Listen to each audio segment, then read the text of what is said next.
Wizards of the Coast recently released two new Dungeons & Dragons subclasses for playtesting, the Wild Soul Barbarian and the Way of the Astral Self Monk. How well do these designs mesh with their core class? Do they feel thematic and fun? And how well do their mechanics implement these themes and stack up with other options? It's a design deep dive today on Draw 5 Move 5.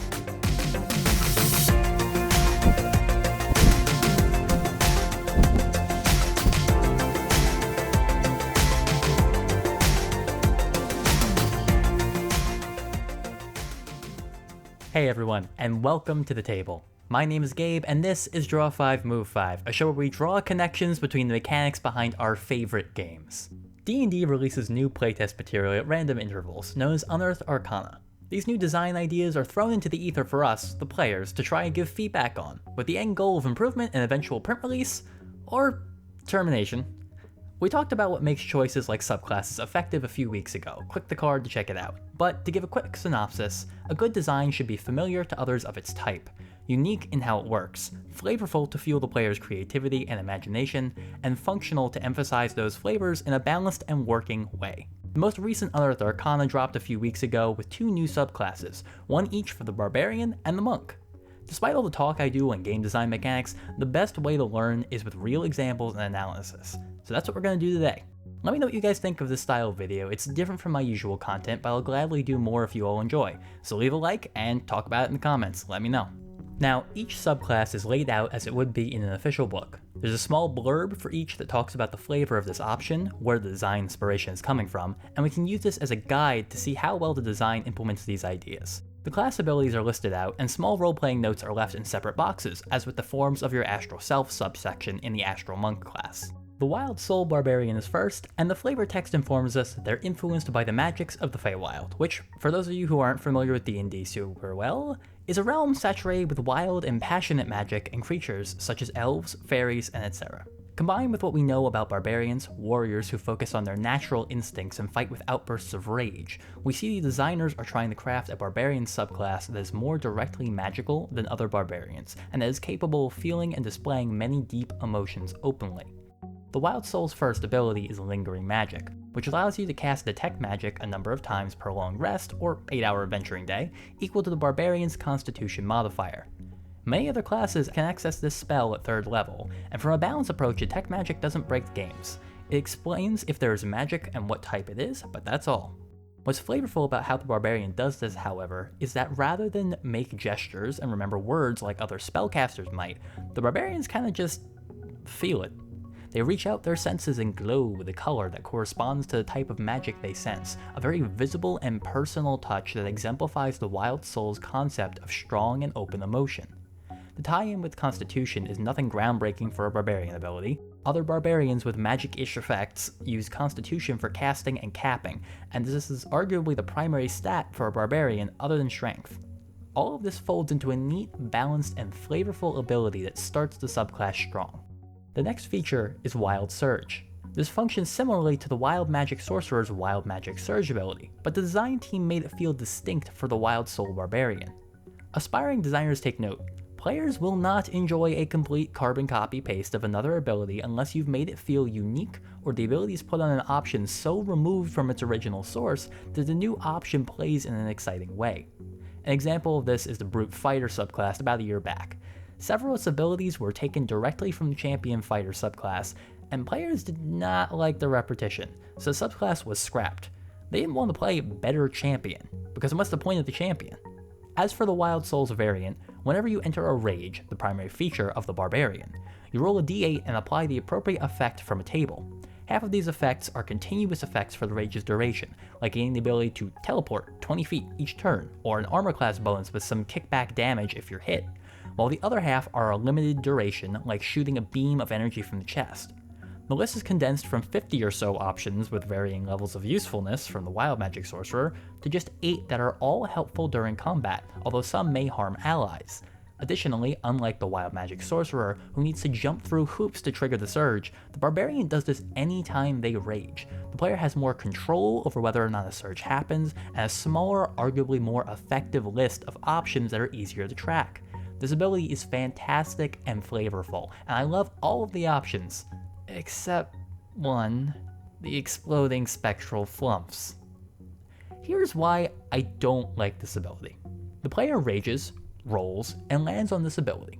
Now they roll a d4 to determine how many Flumph spirits there will be, which are aberrations and not found in the Feywild, so maybe they should be fairies or something. Maybe the player should be able to choose what the spirits look like.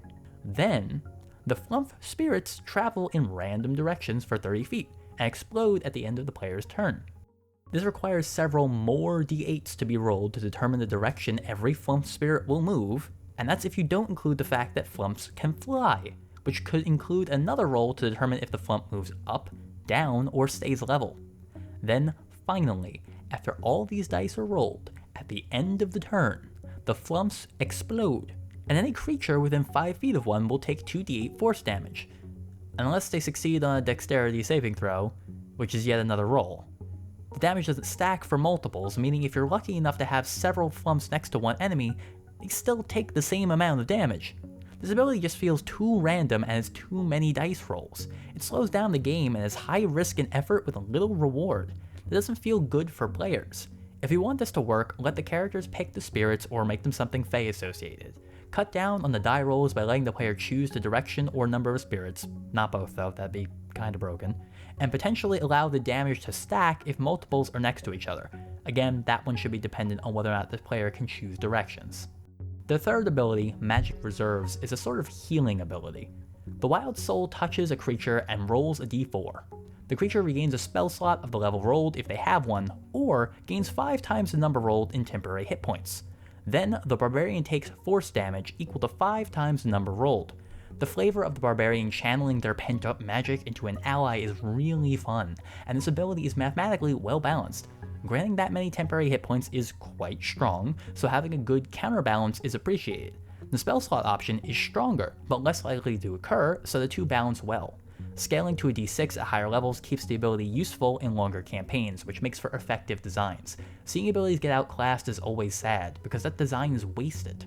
Arcane Rebuke is simple, but effective, and on flavor. If someone makes the Barbarian roll a saving throw while raging, that someone gets slapped with 3d6 force damage as a reaction. It's like the Barbarian's emotions are lashing out at the creature for trying to do them harm, and the amount of damage is good. An average of 12 damage since we round up in these cases, as even numbers don't split nicely. For 10th level, that's a respectable amount, especially without forcing the opponent to save. And last, the 14th level ability of the Wild Soul allows them to re-roll on the Wild Surge table as a bonus action. This ability shows the Barbarian's growth and mastery over their wild magical outbursts. From a practical side, if you get a temporary ability that is worn off, or an ability you don't find useful, you can roll again and try for something else. Aside from a few tweaks, this subclass really feels like the wild and magical creature it set out to be, and is balanced fairly well. Just, wizards, I'm begging you, fix the Flumphs. Don't make us roll that many dice unless we're casting Fireball. Please. Second, we're looking at the way of the Astral Self Monk. The flavor text crafts a conflicted character, one who sees the energy that flows through them, their soul, their mind, their ki, as their true self, rather than the physical form they possess. Astral Self Monks either try to suppress these instincts or embrace them, and can be forces of good or destruction. This text reminds me of various aspects of Hinduism, namely its multi-armed gods and the concepts of Deva and Ashura, which boil down to the good and bad aspects of people. It mirrors the monk's inner conflict, embracing or pushing away their true nature and coming to terms with it as they grow. The player has the ability to decide what their astral self looks like, which is an appreciated touch. The first feature, Arms of the Astral Self, is the basis for how this subclass will function. By spending 2 key points as a bonus action, the monk can summon translucent arms that allow them to punch anyone within 10 feet for 10 minutes. The arms can use wisdom to attack, and the player can use a bonus action after an attack with them to make a number of bonus attacks that increases as the monk reaches higher levels. Additionally, any strength check or saving throw the monk would make can use their wisdom instead while the arms are deployed. This sets up the class's focus on mental strength and establishes the framework for all the abilities to come. Additional ki spent for more body parts and more benefits. The time, power, and cost all feel balanced, and the ability feels worth using outside of combat because of its duration. The monk now has the flexibility to become a strongman, using their high wisdom to lift fallen boulders, save falling players, and climb up cliffs. The second ability is the Visage of the Astral Self. This flexible tool costs 1 ki to summon a spectral face over the monks. Think a helmet or a mask. It can be summoned using the same bonus action as summoning the astral arms, so you can choose whether you want both or just one. The Visage itself has two primary features, 120 feet of dark vision, including a magical darkness, and advantage on insight and intimidation checks. My only gripe is with advantage on insight. While it thematically fits, players tend to use insight in social situations for determining the motivations of an NPC and the truth behind their words. The intent is to do so subtly, but a glowing helmet isn't the most inconspicuous thing in the world. It works fine in interrogation situations, but the intimidation advantage overlaps with that. It's a small complaint, but I think choosing another wisdom-based skill that relies on sight, such as perception, might work better. The next ability is really more of an upgrade for the previous two. Awakening of the Astral Stealth states that while both your Astral Visage and Astral Arms are summoned, there are some benefits. These include deflecting various types of energy to decrease damage, punching even harder once a turn with the Astral Fists, and being able to either talk to one specific person within 30 feet or yell at everyone within 600 feet. I've got mixed feelings on this one. The benefits are really cool, and this is a pretty easy way to increase the key cost without unnecessarily bloating the rules with additional key point costs. Because you must have both the arms and visage to use any of these, you have to drop 3 key to get the benefits. We're starting to see an issue I'll speak on later though. This also feels like it moves away from the flexibility of the earlier stages in favor of a display of power, and as a small mechanical nitpick, I feel like the energy deflection should include thunder. It's a natural force that feels absent from the list. The final ability of the Astral Self Monk is known as Complete Astral Self. By spending 10 ki, the monk can summon the whole shebang, arms, visage, and body, to cover the monk like a suit of armor. This ultimate form grants a third attack to the extra attack feature for a maximum of 6 attacks in a turn. The monk's armor class increases by 2 since there's a big spectral suit protecting them, and anytime a creature within 10 feet is reduced to 0 HP, the monk can use their reaction to regain ki equal to their wisdom modifier, a solid amount for a subclass already so focused on wisdom. I have no complaints about these final features. They're sufficiently awesome and balanced for capstone abilities, and tie together what looks to be a well-themed subclass with a lot of power behind it. My only concern, without seeing it in action, is that the subclass lacks anything to do without key points. The only other monk subclass like this, the Way of the Four Elements, is often considered the worst monk subclass because its only feature is to cast spells with ki.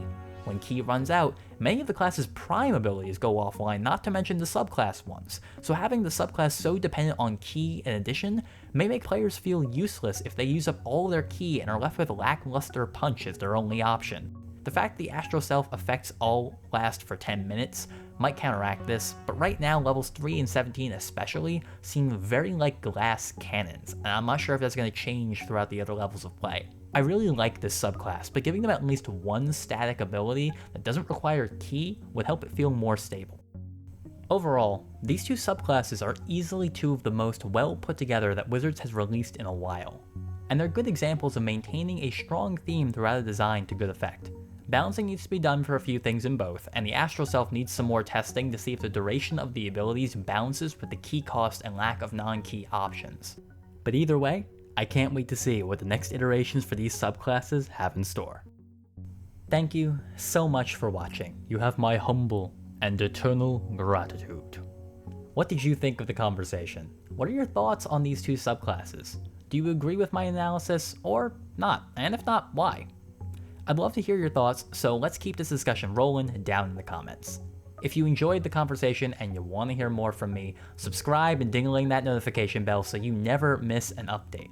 The schedule's changing a bit around here now that I'm back at school, but I'm putting out new videos every other week on games and gaming mechanics, and dropping a like lets me know you want to see more. My name is Gabe, this is Draw 5 Move 5, and until next week, go have a good game.